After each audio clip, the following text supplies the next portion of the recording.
నందీశ్వరుడికి మొలిచిన రెండు కొమ్ముల్లా రెండు గోపురాలతో అలరారే ఆలయంలోని దుర్గామాత కొలువు తీరిన ఆలయం ప్రధాన ఉపాలయం. అంగనలకు అది ఒక ఆనంద నిలయం. భక్త రక్షణలో అమ్మవారు ఒక దుర్గంలా ఉంటారు. భక్తులను బాధించే దుష్టుల విషయంలో వారు తన సమీపానికి రావడానికి కూడా దుర్లభంగా ఉంటారు. అందుకే దుర్గయని పిలువబడే అలాంటి త్రిపుర సుందరి భక్తులందరి అభీష్టాల్ని ఒక అమ్మలా నెరవేర్చుతున్న గర్భాలయాన్ని వీక్షించి భక్తులు ధన్యులవుతుంటారు. గర్భాలయంలోని దుర్గామాత శిలా శిల్ప కల్పిత సౌమ్యాకృతి.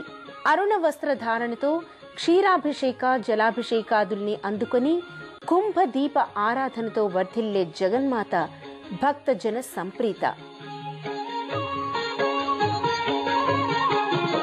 నిత్యానందకరి వరాభయకరి సౌందర్య రత్నాకరి నిర్ధూతాఖిల దోష పావనకరి ప్రత్యక్ష మాహేశ్వరి జ్ఞానేయాచల వంశ పావనకరి కాశీపురాధీశ్వరి. మంగళసూత్ర శోభతో పసుపు కుంకుమల అలంకరణతో ఆకుపచ్చని పట్టు పుట్టం ధరించి గుండు మల్లెలు ముత్యాల సరాలు దాల్చి భక్తులకు వరాలనందిస్తూ నీరాజనాల్ని అందుకుంటూ ఉంటుంది.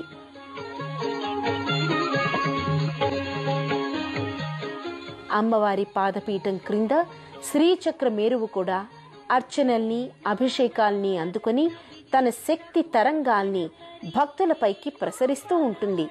అమ్మవారిని అర్చించుకున్న భక్తులు ఆత్మ సంతృప్తితో ఆనంద పరవశులవుతూ ఉంటారు.